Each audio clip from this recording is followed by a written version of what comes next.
Shalom, semangat pagi. Bertemu kembali di Victorious Devotion. Pagi hari ini Bapak Ibu, saya yakin dan percaya setiap kita adalah orang-orang yang diberkati Tuhan, yang terus rindu bersekutu, yang terus rindu mendengarkan firman-Nya kepada setiap kita pagi hari ini. Baik, mari kita satukan hati, kita mau berdoa kepada Tuhan.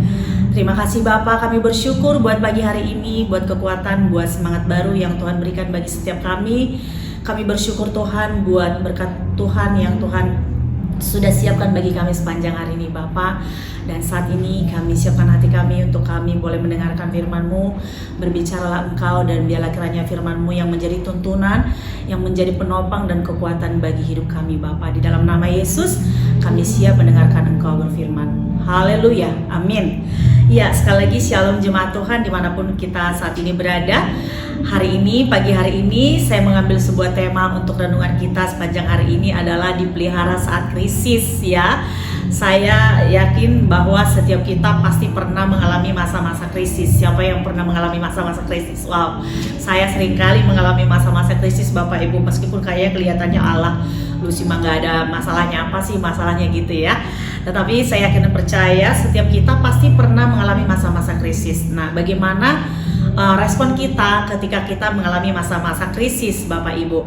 Dan saat ini saya ambil sebuah firman Tuhan yang tertulis di dalam Yesaya 43 ayat 19. Dikatakan di sana, lihat aku hendak membuat sesuatu yang baru, yang sekarang sudah tumbuh, belumkah kamu mengetahuinya? Ya, aku hendak membuat jalan di padang gurun dan sungai-sungai di padang belantara. Saya ambil di bagian B-nya. Ya, aku hendak membuat jalan di padang gurun dan sungai-sungai di padang belantara. Kalau kita cermati ayat firman Tuhan ini, mungkin kita akan bertanya gimana caranya Tuhan membuat jalan di padang gurun ya, sungai di padang belantara gitu ya. Itu kayaknya sesuatu yang mustahil. Tetapi Bapak Ibu, kita tahu bahwa tidak ada yang mustahil bagi Tuhan ya. Di masa-masa krisis sekalipun Tuhan bisa melakukan segala sesuatu yang itu di luar dari pikiran kita sebagai umat manusia. Nah, dan krisis seringkali membuat manusia merasa takut ya, kita jadi kehilangan harapan gitu ya. Tapi firman Tuhan tadi mengingatkan bahwa krisis bukanlah penghalang bagi penyediaan Tuhan, bagi penyediaan ilahi. Justru di tengah situasi yang paling sulit sekalipun, Tuhan menunjukkan pemeliharaannya dengan caranya yang tidak terduga gitu ya. Tuhan sanggup membuat jalan di padang gurun sekalipun dan sungai di tempat yang kering sekalipun gitu. Dan kita semua tahu itu Bapak Ibu. Dan pagi hari ini saya juga terus diingatkan dengan satu tokoh di Alkitab ya, yang namanya Yusuf ya. Kita semua tahu Yusuf. Yusuf itu ternyata Tuhan harus mengirimkan dia ke Mesir ya, lewat jalan yang sama sekali nggak enak ya. Dia harus dibenci oleh saudara-saudaranya, saudara-saudaranya iri kepada dia, sampai akhirnya dia dimasukkan ke sumur, terus akhirnya dia dijual gitu ya. Dan di Mesir dia jadi seorang apa? Jadi seorang budak gitu ya. Tetapi kok rasanya itu nggak enak banget bagi Yusuf ya. Itu adalah satu penderitaan yang benar-benar kalau saya sendiri ngalamin itu mungkin saya akan berontak, apa salah dan dosaku gitu ya. Tetapi Yusuf tetap taat dan setia gitu ya. Yusuf tetap melakukan apa yang seharusnya dilakukan dengan baik.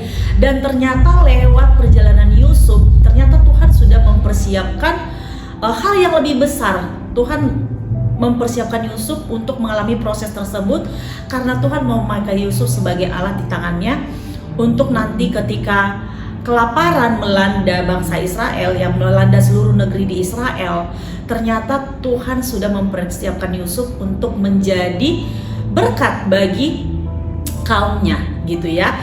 Kita tahu semuanya dampak penderitaan dari Yusuf itu ternyata adalah bagian dari rencana Tuhan untuk menyelamatkan banyak orang. Nah, di dalam krisis Tuhan sering memakai seseorang atau situasi yang memang Tuhan sudah siapkan sebelumnya. Jadi Bapak Ibu, ketika kita sedang menghadapi masa-masa krisis saat ini, percayalah bahwa mungkin Tuhan sedang mempersiapkan kita untuk mungkin memberkati orang lain lewat situasi yang sedang kita hadapi gitu ya. Dan juga teringat dengan seorang tokoh Alkitab lagi, yaitu Daniel ya. Kita tahu semuanya Daniel, bahkan Daniel juga dipelihara ketika dia dalam pembuangan ya. Walaupun berada di negeri asing, Tuhan tetap menyertai Daniel. Nah, di dalam Daniel 1 ayat 9 mengatakan bahwa Tuhan mengaruniakan kasih dan kemurahannya kepada Daniel di hadapan kepala pegawai istana ya. Nah, bahkan Daniel disayang Bapak Ibu. Nah, ini menunjukkan bahwa pemeliharaan Tuhan itu tidak dibatasi oleh tempat ataupun keadaan Bapak Ibu. Bahkan di pembuangan sekalipun Tuhan tetap menjaga dan memberikan favor kepada umatnya. Amin Bapak Ibu. Saya jadi teringat masa-masa dulu saya masih kuliah di seminari ya. Waktu itu satu kejadian saya sakit gitu, sakit parah gitu. Waktu itu saya masih tinggal di asrama, saya sakit parah gitu.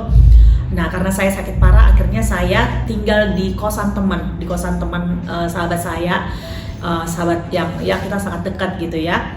Akhirnya saya tinggal di kosannya dia, saya dirawat di kosannya dia gitu. Dan itu benar-benar saya gak ada uang sepeser pun Bapak Ibu. Dan saya kalau sakit atau apapun yang saya alami waktu itu di Jakarta, saya tuh gak pernah sampaikan kepada orang tua saya gitu. Nah, dan Bapak Ibu tahu bagaimana pemeliharaan Tuhan di masa krisis saya saat itu. Besok paginya seorang teman kos dari teman saya ini yang gak kenal saya sama sekali ketok pintu gitu ya. Dia ngomong sama teman saya ini namanya Esther. Dia bilang begini, Esther, ini ada sedikit uang gitu ya. Tadinya saya mau kasih uang ini buat persepuluhan, tapi ketika saya berdoa pagi hari ini, Tuhan bilang kasih uang ini kepada seorang yang sedang sakit di kamar sebelah. Bayangkan Bapak Ibu, ketika teman saya Esther bilang, Lus, ini ada orang yang kasih uang katanya buat kamu berobat. Ya ampun, di situ benar-benar saya nangis Bapak Ibu. Bayangkan di saat krisis saya benar-benar gak ada uang, namanya anak kuliahan, gak ada uang, jauh dari orang tua. Tuhan memakai seorang yang ngekos juga, tapi memang dia udah berkeluarga gitu ya, seorang ibu. Tuhan pakai dia Bapak Ibu. Jadi itu adalah suatu hal yang itu di luar dari pemikiran kita manusia. Kalau bisa bilang kok bisa-bisanya dia kasih uang ke saya, dia gak kenal saya. Tapi ketika dia datang berdoa sama Tuhan, bahkan di tengah kekurangannya dia sekalipun, ibu ini bahkan bisa menjadi berkat buat saya di masa krisis saya. Bahkan ibu ini juga bisa dikatakan bukan orang yang bukan orang yang serba berkecukupan gitu ya. Pas-pasan Bapak Ibu. Nah, begitulah pemeliharaan Tuhan Bapak Ibu. Jadi jangan pernah kita batasi bagaimana pemeliharaan Tuhan di masa-masa krisis kita. Saya yakin dan percaya Tuhan akan bekerja dengan caranya yang dahsyat dan ajaib. Dan yang ketiga adalah bahwa kita itu akan selalu aman di tengah badai. Ketika para murid panik ya, kita tahu semua ceritanya. Ketika murid-murid berada di sebuah perahu di tepi danau ya, dan akhirnya perahu itu hampir tenggelam karena angin yang sangat besar, angin sakal, angin ribut gitu ya. Murid-murid mereka semuanya panik, mereka teriak-teriak, Tuhan di mana kok? Tuhan kayak nggak peduli nih, Tuhan gimana nih kita semuanya nih hanyut nih, kita akan tenggelam gitu ya. Tapi Yesus bangkit, Yesus menghardik angin ya, serta danau itu. Dan di dalam Markus 4 ayat 39 mencatat bahwa angin pun reda dan danau menjadi teduh sekali. Bapak Ibu, peristiwa ini mengingatkan bahwa bersama Yesus kita tetap aman sekalipun badai kehidupan datang. Kehadirannya akan memberi damai di tengah kekacauan. Bapak Ibu, seberapa berat rasanya krisis yang sedang Bapak Ibu alami hari-hari ini, percayalah bahwa kita tetap berada dalam pemeliharaan Tuhan. Amin Bapak Ibu. Bapak Ibu, mungkin kalau saya ceritakan betapa banyaknya pertolongan Tuhan dalam masa-masa krisis dalam hidup saya, mungkin gak cukup 10 menit ya. Mungkin butuh waktu berjam-jam. Mungkin kalau saya sharing betapa dahsyatnya pemeliharaan Tuhan. Banyak hal masa krisis yang saya jalani, yang saya hadapi ya. Sampai di usia yang sekarang ini kok kayaknya masa-masa krisis itu selalu datang sih Tuhan. Kenapa kok kayaknya setiap tahun ada aja masa-masa krisis yang Tuhan berikan gitu ya, yang saya harus jalani gitu. Dan bahkan di saat-saat ini juga boleh dikatakan sedang menghadapi masa-masa krisis gitu ya. Baik itu krisis dalam hal kesehatan keluarga gitu ya, papa saya yang saat ini sedang juga mengalami masa-masa krisis. Terus adik saya, ya kalau diceritakan mungkin ada banyak air mata gitu ya, yang mungkin bisa keluar saat ini kalau mengingat itu semua. Tapi saya yakin dan percaya bahwa di dalam Tuhan, Tuhan yang akan menyediakan semuanya Bapak Ibu. Tuhan yang akan mencukupkan semuanya. Tuhan yang akan memberikan damai sejahtera kepada kita ketika kita tetap berfokus kepada Tuhan, kita tetap datang di hadirat Tuhan Bapak Ibu. Sekali lagi bahwa krisis bukanlah akhir dari cerita kita, tetapi Tuhan yang sama yang menolong Yusuf, memelihara Daniel, ya Tuhan yang menenangkan badai, ya Tuhan yang sama yang akan bekerja dalam hidup kita hari ini. Tuhan yang mampu membuat jalan di tempat yang tidak ada jalan, ya di tempat yang tidak ada harapan sekalipun, dan Tuhan yang menyediakan kebutuhan kita pada waktu yang tepat. Sekali lagi Bapak Ibu, pada waktu yang tepat.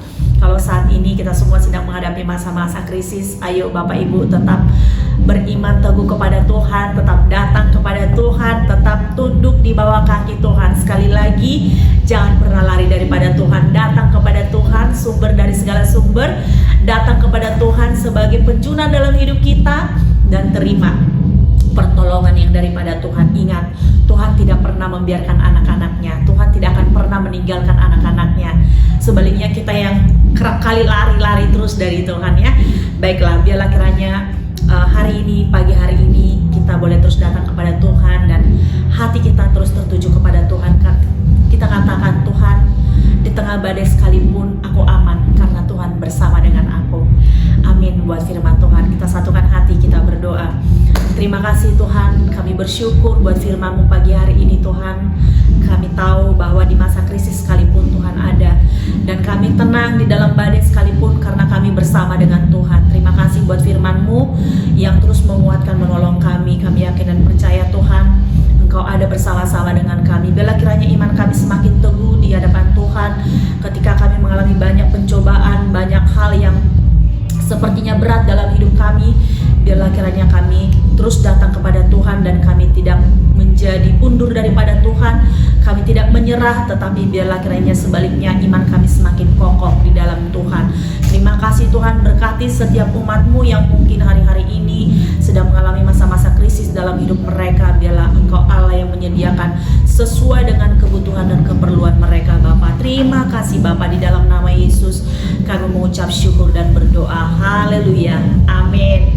Amin. Shalom Bapak Ibu. Semangat hari ini. Tuhan Yesus memberkati.